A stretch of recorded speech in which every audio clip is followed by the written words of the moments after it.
Hello and welcome back to my channel. In today's video, I will be covering the topic related to Introduction to Tableau and will also show you how we can create some very basic charts using this tool. Here, I am planning to create a series of these videos covering some basic as well as complex charts and share with you some Tableau terminologies that can eventually help you create a dashboard where you can show your data, highlighting some meaningful insights. So, if you are a beginner in Tableau or planning to learn this tool, this video as well as upcoming few videos are for you. Now, without further ado, let's see what all we will be covering in the part 1 series of Tableau for Beginner series. The topics we will be covering in this video are mentioned here. So the very first step is to have Tableau installed on your system. If you do not have Tableau, you can get a 15-day trial version which you can download from Tableau website. All you need to do is type Tableau trial version on Google and click on the very first link. Once you are on Tableau website, you can click on download a free trial, and this will provide you a 15-day trial access to Tableau through which you can learn and practice it on your machine. Talking about connecting to data in Tableau, when you open Tableau, you will see a screen that looks like this, where you have options to choose your data connection. The options under the navigation heading to a file can be accessed and connected with the Tableau. At the bottom of left navigation, there are a couple of data sources that come with every download of Tableau, such as Sample Superstore dataset as well as World Indicators dataset. And the first Sample Superstore dashboard is created using Sample Superstore dataset, which comes with again every download of Tableau.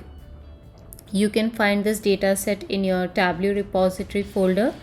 Just search on the location where you have saved the Tableau setup on your system, and the path that you need to follow is My Tableau Repository Data Sources folder, and there you can find Sample Superstore Excel sheet.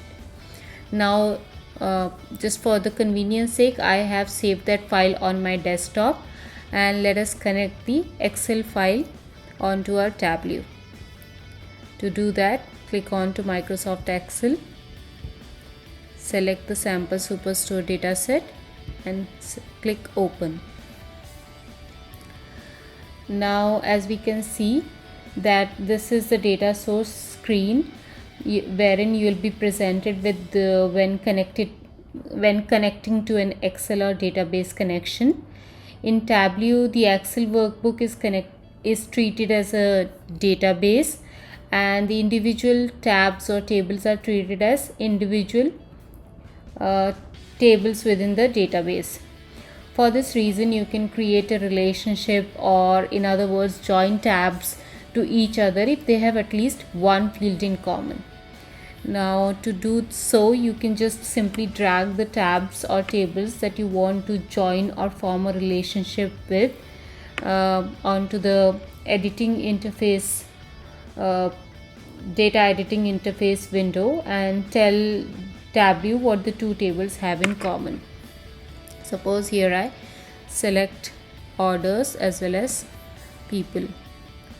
So here the Tableau would automatically ask for the relationship that these two tables have in common.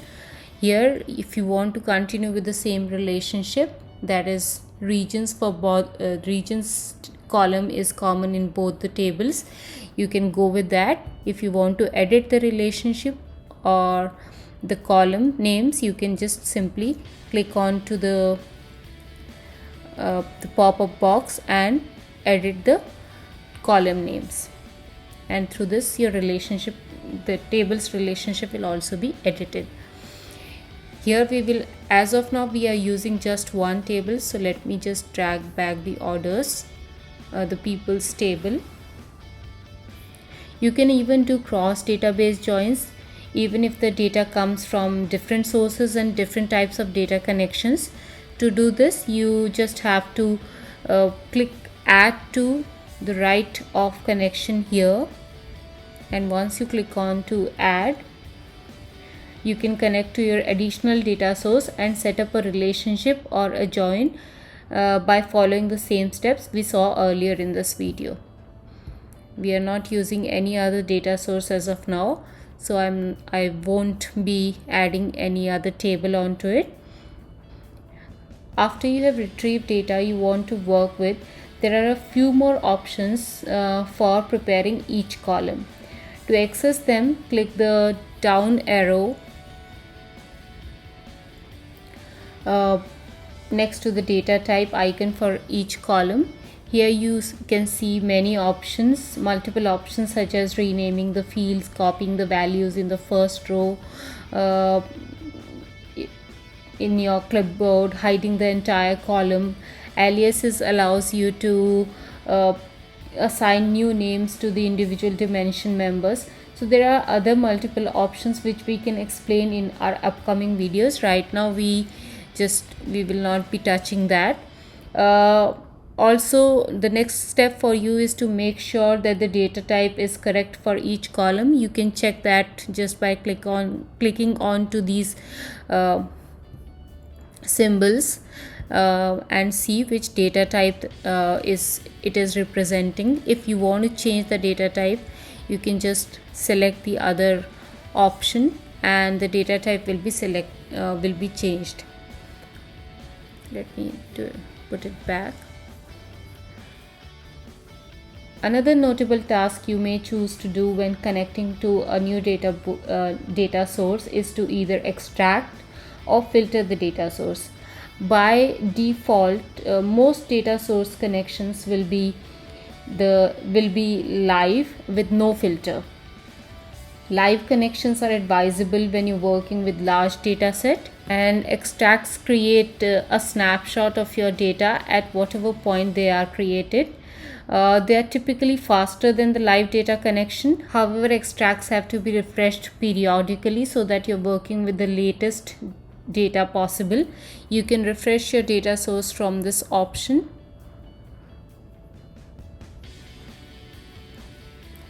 These are some of the steps through which you can get your data set ready for Tableau.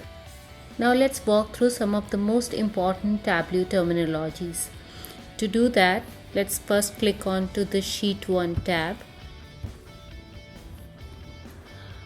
While these terminologies that we are going to discuss may not be exhaustive list, however, it will help you to get started in authoring Tableau immediately and will also help you get familiar with the Tableau view.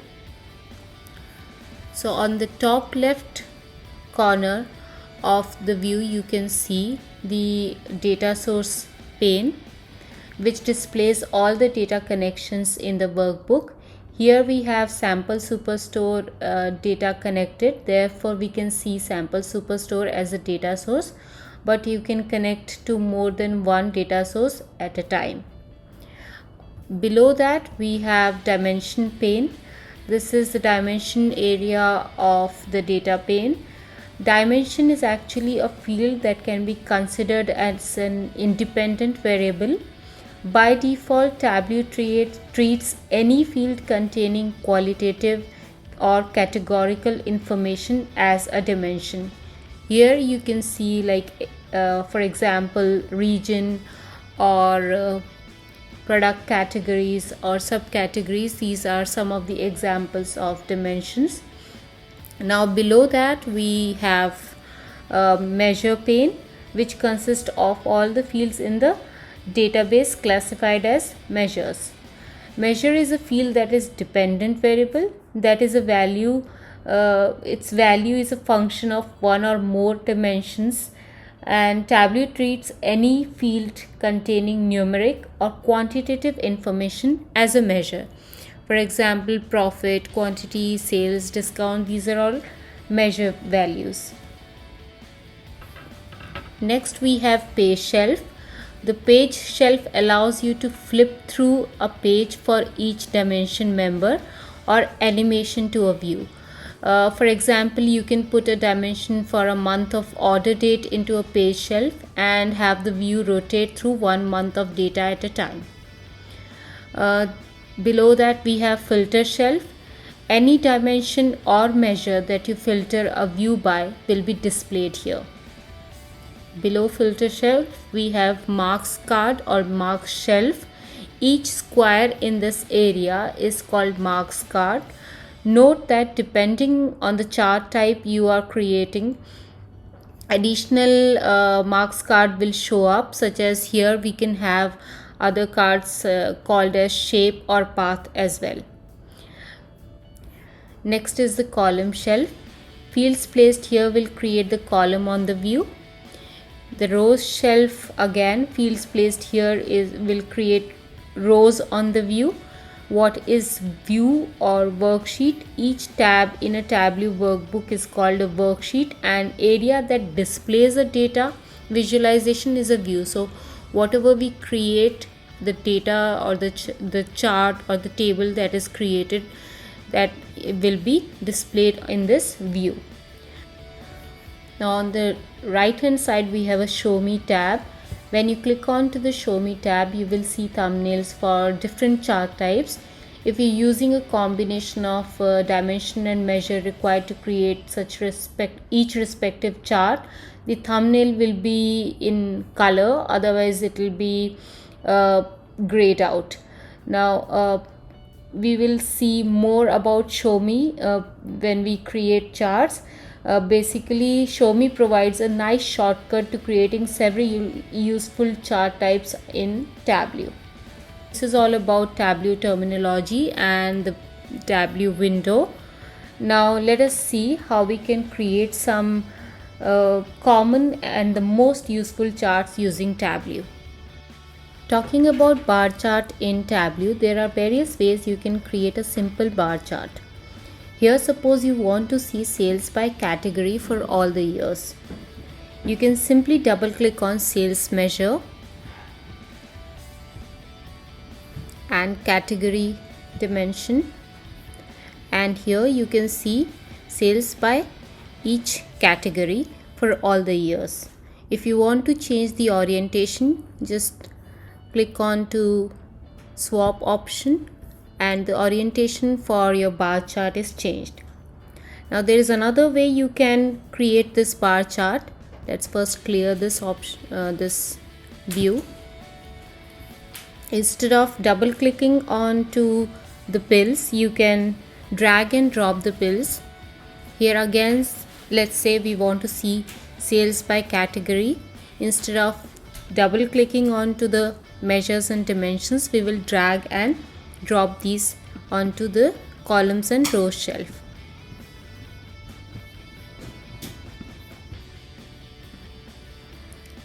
Again we can see the same results. The sales for each category is displayed in a bar chart.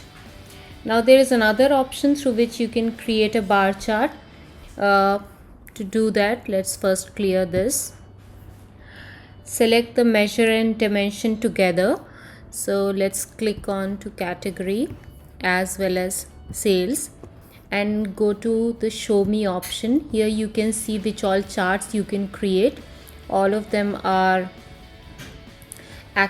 in active state, so you can just click on to the bar chart, and through this you can create your bar chart in Tableau. Again you can use the swap option to change the orientation.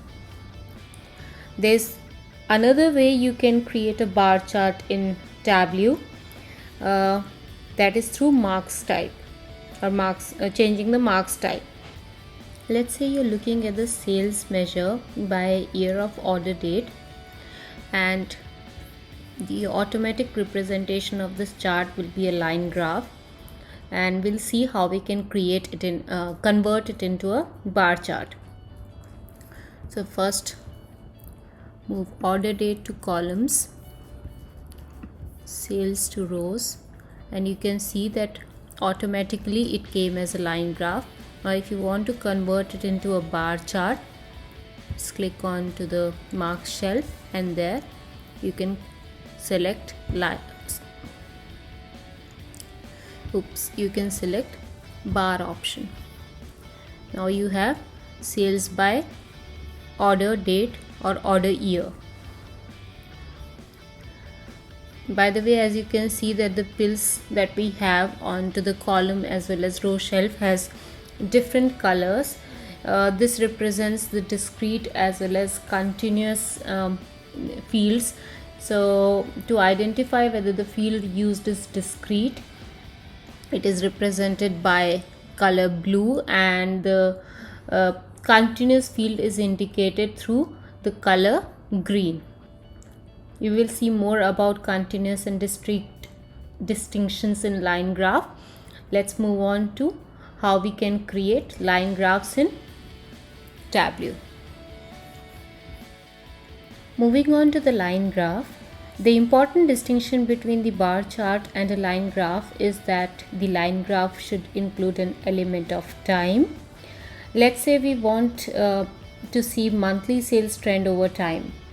So in order to see that, we will first drag order date to column shelf and sales to rows. Now we see, as we can see that the color indicates, the color of the pill indicates that it is currently discrete. Let's first convert it into continuous month. So in order to do that, let's click on to the second option that is available in converting it into month. Click on to that, and now you can see that the pill is changed into green color. And here, if you see the chart, the line graph there, here you can see the continuous sales trend from January 2017 monthly sales trend to December 2020. Now in order to see a clear distinction between discrete and continuous, let's convert it into month discrete and see what happens. Now instead of continuous discrete, which we converted by clicking on to this from options from this particular area, we will click on to the top options from this area, that is month. And here now you can see the numbers has changed and it's not continuous anymore. Here you can see collectively the numbers for all years from 2017 to 2020. The sales data can be seen collectively for each month, that is for January. For all the 3 years we can see the total sales for the month of January for all from 2017 to 2020. The same applies to February. So here the best way to represent this would be through a bar chart, because now we would be able to see for each month for in all the years how much sales was, how much sales did we have. But if we want to see continuous sales, we would have to convert it into monthly and change it into line chart. Now what if we want to see monthly sales for each category for year 2020? Here we have sales for all the categories. Now if I want to see sales for each category, I will drag category to colors. However, currently if we see, it's not very clear. So let's do one thing. We will just see the sales for year 2020 and monthly sales for year 2020. So let's go to order date and move this order date to filters. Again you will see a window, pop-up window is displayed. Here again, if you see, you have years in blue as well as some of the options you can see is in green color, which indicates discrete as well as continuous options. Here we want to select year, so we will just select years as discrete. We will click onto it, click next, and now we have the option to select individual years. So here we'll just select 2020 and click OK. Now if you see, we have monthly sales for year 2020 for all the three categories, that is furniture, office supplies and technology. Now this is how we create a line graph in Tableau. Let us see how we can create a scatter plot in Tableau, and this will be the last chart that we will be covering in this video, in this part 1 of this introduction to Tableau video series. When we build a scatter plot, we need two measures. One will form the y-axis and the other would form the x-axis. Now if we want to see which products and category had high or low sales or profit, we can simply drag sales to column and profit to rows and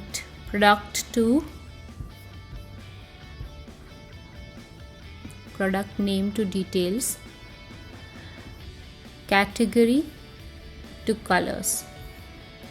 You can convert it into entire view. Now you can see all the products, the outliers, the most profitable product in a category, the the unprofitable products, or the products with high sales or low sales. One way to make the segments more apparent in a scatter plot is to add a reference line to each axis. Here is how you can add a reference line. Right click on to the axis, click on add reference line. Here we already have value, which is sum of sales, and we want an average. So all you need to do is click on OK, and you have the average line for sales. Again, the same procedure you can follow for profit. Right click on to the axis, add reference line. Everything, the value is sum of profit, average, label is computation. If you want, you can make changes here and custom it accordingly, and click on to OK. We are keeping the same everything as of now. Now you can see these reference lines create 4 quadrants on the view that can be used to segment the data and help you navigate better on which are the high or low performing products in each category.